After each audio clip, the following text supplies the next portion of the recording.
Hello everyone, how are you all? I hope you all well at your home with your family. Today we will discuss planning and sports, chapter first, class 12th and according to CBSE syllabus.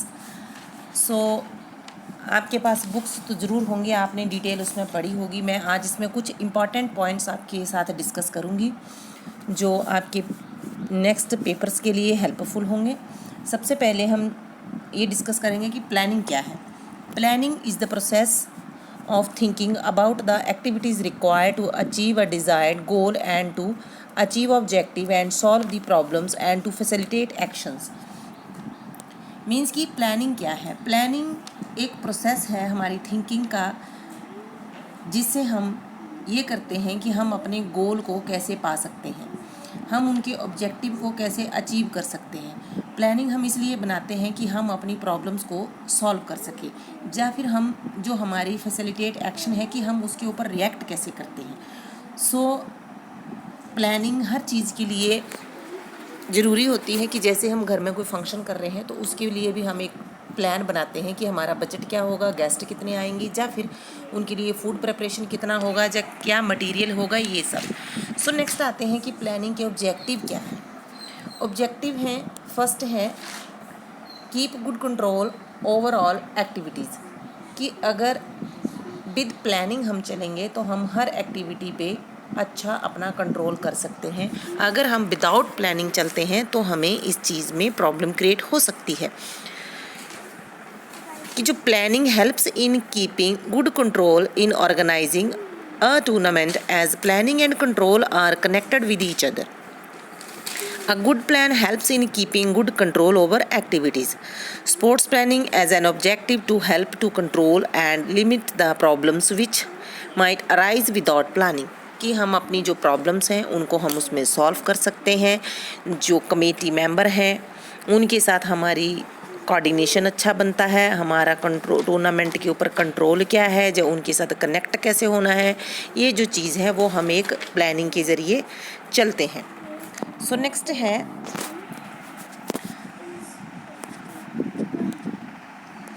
Next आता है increase activity. Increase activity क्या होती है कि to increase the creativity. To increase the creativity is another important objective of planning.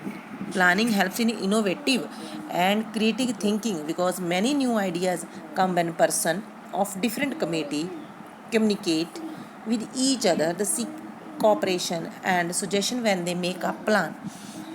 कि जो committee में member हैं, जो कोचेस हैं, जो ऑफिशियल्स स्टाफ है, जो फिज़िकल एजुकेशन टीचर हैं, वो डिफरेंट कमेटी से आए होते हैं जिनके न्यू आइडियाज़ हैं. हम उनके साथ अपनी कनेक्टिविटी करते हैं तो हमें उनके जो आइडिया हैं वो हमें मिलते हैं जिससे हमारे आइडिया में भी इम्प्रूवमेंट होती है. लेकिन वो तभी होता है जब हम एक प्लानिंग के अकॉर्डिंग उनके साथ बात करेंगे, प्लानिंग के अकॉर्डिंग उनके साथ चलेंगे. नेक्स्ट है reduce the chances of mistakes. अगर हम फ्रेंड्स विद प्लानिंग चलते हैं तो हमारी जो मिस्टेक्स हैं उनकी चांसेस कम होंगी. अगर हम प्लानिंग से चलते हैं, विदाउट प्लानिंग चलते हैं तो ऑब्वियसली है कि मिस्टेक्स हमारे लिए ज़्यादा होंगी, क्योंकि हम एक वेल प्लान्ड कोई भी प्रोग्राम करते हैं या टूर्नामेंट करते हैं उसके लिए एक प्लानिंग इम्पॉर्टेंट है. अपने घर में भी अगर कोई मैरिज फंक्शन रखा है उसके लिए भी प्लानिंग इम्पॉर्टेंट है. हमें पता होना चाहिए कौन सी थिंग हमें क्या चाहिए, हमने वो थिंग कहाँ रखी है, जब किस टाइम हमें किस चीज़ की ज़रूरत है. ये सब क्या होता है एक प्लानिंग के साथ होता है, तो हमारी जो मिस्टेक्स हैं वो कम होती है. नेक्स्ट है टू फैसिलिटेट कोऑर्डिनेशंस. इसके नाम से ही पता चलता है कि इसका मीनिंग क्या है कि ऑर्गेनाइज कंपटीशन है smoothly. Various committee are formed. These committees are allotted various tasks and they are interlinked with each other. Planning sure that there is a proper coordination between these committees.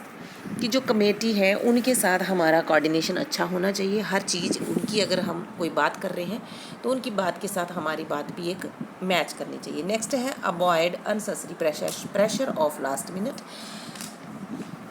एक plan बना होगा तो last minute में जो unnecessary pressure होता है हमारे ऊपर वो नहीं होगा, क्योंकि टूर्नामेंट में involves large number of people who need to work together to make it a success. कि टूर्नामेंट में इतनी ज़्यादा लोग आए होते हैं और इतना उनका टुगेदर होते हैं, वो एक सक्सेस करने के लिए हमें टुगेदर गैदरिंग चाहिए। But if tournaments are conducted without proper planning certain last minute problems can create. अगर हम टूर्नामेंट में विदाउट प्लानिंग के चलते हैं तो लास्ट मिनट में हमारे ऊपर प्रेशर हो सकता है, हौच पौच हो सकता है, जिससे हम बचने के लिए हमें प्लानिंग ज़रूरी है। नेक्स्ट है increase efficiency of every activity. So next हम चलते हैं planning process in sports tries to make utilization of all available resources in the best possible manners. One of the objective of planning is to get highest performance by increasing the efficiency of everyone involved in the process. With the help of proper planning, every individual performs his duties efficiently and effectively. So guys, इसमें हम ये देखते हैं कि अगर हमारी planning अच्छी होगी तो हमारी परफॉर्मेंस अच्छी होगी, वो एक परफॉर्म करने की जो क्वालिटी है वो अच्छी होगी और इफ़ेक्टिवली होगी। सो नेक्स्ट हम चलते हैं अब हमने प्लानिंग पढ़ी है, तो प्लानिंग के लिए हमें जो टूर्नामेंट हैं कैसे करवाने हैं कैसे नहीं, टूर्नामेंट्स के लिए एक कमेटी बनाई हुई गई होती है। उस कमेटी में सबसे पहले आते हैं tournament director, executive committee and organizing committee. Tournament director के नीचे आती है एग्जीक्यूटिव कमेटी, उसके बाद आएंगे ऑर्गेनाइजिंग कमेटी। ऑर्गेनाइजिंग कमेटी में क्या होता है कि जो चीज़ें हम ऑर्गेनाइज करते हैं उसके लिए हमें क्या क्या कमेटी बनानी चाहिए। सबसे पहले आता है finance committee.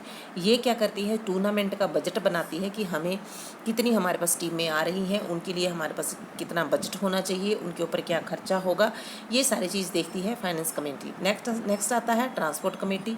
Transport committee guys आप समझ गए होंगे इसके नाम से, ट्रांसपोर्ट कमेटी का मीनिंग क्या है कि कौन से प्लेयर लेके आने हैं, कैसे लेके जाने हैं, कैसे नहीं लेके जाने हैं, उसके लिए भी एक हमने कमेटी बनाई होती है। सो नेक्स्ट है पब्लिसिटी कमेटी। पब्लिसिटी कमेटी का मीनिंग क्या है, पब्लिसिटी कमेटी वो कमेटी होती है कि जब टूर्नामेंट चल रहे होते हैं तो टूर्नामेंट जैसे इसका एक एग्जांपल ले सकते हैं हम कि आईपीएल अगर चल रहे हैं तो हम उनको आईपीएल पे चलते हैं तो आईपीएल को हम कहाँ देखते हैं, फ़ोन में, टीवी में देखते हैं, सॉरी। तो वो उनकी क्या हो रही है, एक पब्लिसिटी होती है। Publicity committee makes the publicity of the tournament by using various mean like newspaper, TV, radio, press etcetera. So इसमें एक ये नोट बना के देते हैं कि आज कहाँ पे टूर्नामेंट हुआ है और उसमें कौन विन हुआ है कौन नहीं। सो नेक्स्ट है रिसेप्शन कमेटी। रिसेप्शन कमेटी का काम क्या है ये भी आप जानते होंगे, फिर भी मैं आपको थोड़ा सा बता देती हूँ कि रिसेप्शन कमेटी का वर्क ये है कि जो भी टीमें हमारे पास आई हैं उनके जो एप्लीकेशंस आए हैं या फिर उनकी एंट्रीज़ आई हैं या कैसे आई हैं, कैसे उनको करना है, किस दिन है फंक्शन के गेस्ट कौन से हैं, इन सबको कैसे रिसीव करना है, ये सारा वर्क होता है रिसेप्शन कमेटी का। नेक्स्ट आती है हमारी ग्राउंड एंड इक्विपमेंट कमेटी। इसका वर्क ये होता है कि ग्राउंड में हम गेम्स के दौरान ये देखते हैं कि उस पर इक्विपमेंट कैसे हैं, या ग्राउंड कैसी है हमारी, या इक्विपमेंट सही हैं, या कौन से प्रोवाइड करने हैं और किसने प्रोवाइड करने हैं, ये सब कौन देखता है, ground and equipment committee. Next है prize and certificate committee. Prize and certificates committee का वर्क ये होता है कि जब कोई टीम विन हो रही है या टूर्नामेंट में तो उसका वर्क होता है कि उसके प्राइजेस और सर्टिफिकेट को उनको प्रोवाइड कराना, और ये सारी जो देख रेख है वो देखती है ये वाली कमेटी। एंड आगे है रिफ़्रेशमेंट में कमेटी। रिफ़्रेशमेंट कमेटी का मीनिंग ये है कि रिफ़्रेशमेंट कमेटी वर्क ये करती है कि जो आए हुए हैं उनको क्या रिफ़्रेशमेंट देनी है, किसको देनी है, ऑफिशियल्स एंड प्लेयर्स को देनी है, गेस्ट हैं जो चीफ गेस्ट आए हुए हैं, इनका सारा जो अरेंजमेंट है वो करती है रिफ़्रेशमेंट कमेटी। नेक्स्ट है अनाउंसमेंट कमेटी। अनाउंसमेंट कमेटी का वर्क ये है कि there should be 2 or 3 good announcers with few assistants so that the announcements can be made properly and in a time. It is one of the important committee. ये important committee है क्योंकि बीच बीच में जब भी जो वर्क करते हैं tournament में उनके लिए कुछ मेंबर्स बनाए होते हैं, इन्होंने असिस्टेंट रखे होते हैं कि अनाउंसमेंट करते रहेंगे बीच बीच में कि कौन सा प्लेयर कब आएगा, कौन सी टीम कब आएगी, ये सब वर्क क्या है इसका, अनाउंसमेंट कमेटी का है। नेक्स्ट कमेटी फॉर ऑफिशियल्स है। इसका वर्क क्या होता है कि ये सारा जो वर्क है ये देखते हैं कि कीपर्स कौन से हैं, गेम्स में क्या है, एज़ पर द रिक्वायरमेंट के अकॉर्डिंग ये सब कमेटी के मेंबर हैं, ऑफिशियल्स हैं, रेफरीज हैं, जो कीपर्स हैं वो सब हैं कि नहीं। नेक्स्ट आता है एंट्रीज एंड प्रोग्राम्स कमेटी। इसका वर्क है this committee send a registration form for entry and receive them on time and a lot number of participant. इसका मीनिंग ये है कि जो एंट्रीज़ हैं प्रोग्राम की वो सारी यही कलेक्ट करते हैं। नेक्स्ट आती हैं इनकी रिस्पॉन्सिबिलिटीज़। ठीक है, इसकी रिस्पॉन्सिबिलिटीज़ क्या है, प्री टूर्नामेंट में क्या है, पोस्ट में क्या है या ड्यूरिंग में क्या है। To arrange sports tournament is a smooth way it is necessary that aspects of planning process is kept in mind which can be classified into pre-tournament responsibilities, during tournament and past tournament. So guys इसका ये है कि जो pre tournament में इनकी responsibilities क्या है, ये बहुत ईजिली ही हैं और बहुत इंपॉर्टेंट क्वेश्चंस भी हैं। सबसे पहले है प्री टूर्नामेंट में to plan schedule of tournament. पहले टूर्नामेंट का शेड्यूल बनाएंगे कि कौन सा टूर्नामेंट कहाँ हो रहा है, किस टाइप का टूर्नामेंट है, लीग टूर्नामेंट है, नॉकआउट टूर्नामेंट है। नेक्स्ट है अरेंज टू फैसिलिटीज़, फिर उसकी फैसिलिटीज़ को अरेंज करेंगे कि उनको क्या क्या फैसिलिटीज़ देनी चाहिए। नेक्स्ट है मेक बजट, फिर to send information, arrange mementos. Make budget है कि इसमें भी टूर्नामेंट का बजट बनता है। सेंड इन्फॉर्मेशन ये है कि हर किसी को टाइम से वो इन्फॉर्म करेंगे। अरेंज मोमेंटोज़ के होते हैं कि जो हम ट्रॉफीज़ देते हैं उसके लिए जो मोमेंटोज़ हैं, ट्रॉफीज़ हैं, जो सर्टिफिकेट हैं, उनको ये कमेटी अरेंज करती है।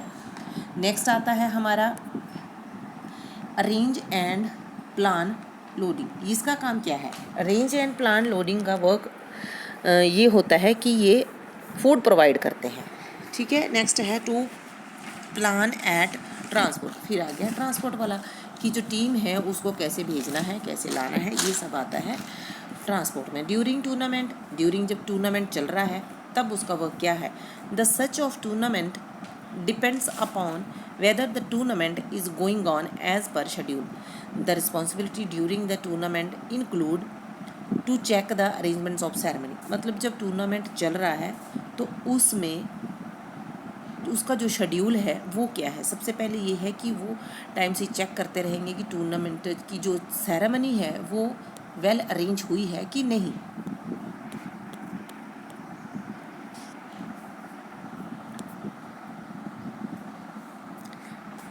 नेक्स्ट है the regular check of arrangements of tournament. Regular checkup जो अरेंजमेंट ऑफ टूर्नामेंट है। नेक्स्ट है to check the eligibility of team. Team की एलिजिबिलिटी चेक करेंगे कि टीम में जो टूर्नामेंट है उसके अकॉर्डिंग उसमें एलिजिबिलिटी है कि नहीं है। The make sure that tournament is running as per schedule, और ये श्योर करेंगे कि टूर्नामेंट अपने शेड्यूल के अकॉर्डिंग चल रहा है कि नहीं। Prepare the record and score sheet. जैसे हम गेम खेलने जाते हैं तो वहाँ हमारी एक स्कोर शीट बनती है। सो एक ये प्री टूर्नामेंट के अकॉर्डिंग इनकी रिस्पॉन्सिबिलिटी ये होती है कि स्कोर भी देखना है, स्कोर शीट भी बनानी है, रिकॉर्ड भी बनाना है। द अरेंज फॉर फिर वही आगे रिफ्रेशमेंट ऑफिशियल्स एंड प्लेयर्स, इसका वही है, रिफ्रेशमेंट के लिए देखती है ये कमेटी। नेक्स्ट है टू मेक अनाउंसमेंट प्लेयर। फिर नेक्स्ट आती है अनाउंसमेंट ऑफ प्लेयर्स की है, प्रोवाइड फर्स्ट एड बॉक्स। जो फर्स्ट एड है केस ऑफ एन इंजरी, अगर कोई इंजरी होती है तो उसके लिए फर्स्ट एड प्रोवाइड करते हैं। To provide daily progress of tournament to media, कि जो डेली का टूर्नामेंट का जो प्रोग्रेस है वो मीडिया को वो सेंड करते हैं, ये इनका वर्क होता है। नेक्स्ट आते हैं पोस्ट टूर्नामेंट। पोस्ट टूर्नामेंट में वर्क क्या है रिस्पॉन्सिबिलिटी का, these are the last responsibility of tournament. Check out the teams their security refund. अगर उनका कोई रिफ़ंड है तो उसको चेकआउट करते हैं और उनको अगर कोई फ़ंड है तो उनको वापस देते हैं। Arrangement of price distribution function, उसके बाद एक प्राइज़ डिस्ट्रीब्यूशन फंक्शन होता है, उसके बाद उसकी अरेंजमेंट करते हैं। टू मेक प्रेस नोट, और एक प्रेस नोट देते हैं और मीडिया को सेंड कर देते हैं। और नेक्स्ट है to collect the records, and वही आ गया कि उनके रिकॉर्ड्स कलेक्ट करते हैं, स्कोर शीट कलेक्ट करते हैं और उनको सबमिट करके हम हैंड ओवर करते हैं कमेटी के। नेक्स्ट है to make the due payments of the people. जो पीपल उनके साथ कंसर्न है, जो वर्क कर रहे हैं, उनकी पेमेंट की जाती है ताकि उनकी कोई पेमेंट ना रह जाए, ये भी इनका वर्क होता है, इसको भी वो कंप्लीट करते हैं। एंड देन लास्ट है कि to make the exact report of finance. Last में ये करते हैं कि जो बजट है उसकी जो फाइनेंस की रिपोर्ट है कि कितना खर्चा हुआ है पूरे टूर्नामेंट में, उसकी एक लास्ट में फाइनल रिपोर्ट प्रिपेयर करते हैं। सो गाइज ये था प्लानिंग एंड स्पोर्ट्स। नेक्स्ट हम लेके आएंगे टूर्नामेंट के बारे में, कौन कौन से टूर्नामेंट होते हैं, और जब ये चैप्टर कंप्लीट हो जाएगा तो लास्ट में हम MCQs क्वेश्चन करेंगे जो हमारे पेपर्स के लिए बहुत बेनिफिशियल होते हैं। आई होप कि आपको ये वीडियो अच्छा लगा होगा। अगर आपको वीडियो अच्छा लगता है तो आप इसे शेयर करें, लाइक करें, और ताकि मुझे सपोर्ट मिल सके, मैं और वीडियो बना सकूं। आपके लिए बेनिफिशियल है, मेरे लिए भी बेनिफिशियल है। सो मैं उम्मीद करती हूँ, आई होप कि आपको अच्छा लगेगा और आप इसे शेयर करेंगे। और मिलते हैं नेक्स्ट वीडियो में। तब तक आप इसको पढ़ें। जो बात आपको ना समझ लगी हो उसको आप कमेंट बॉक्स पे लिख सकते हैं। मैं उसको ट्राई करूँगी कि नेक्स्ट वीडियो में उसके जो क्वेश्चंस हैं उसके मैं आपको आंसर दे सकूँ। सो मिलते हैं नेक्स्ट वीडियो पे। ओके बाय, टिल देन आप अपना ख्याल रखिए, अपनी फैमिली का ख्याल रखिए। Stay home, stay safe.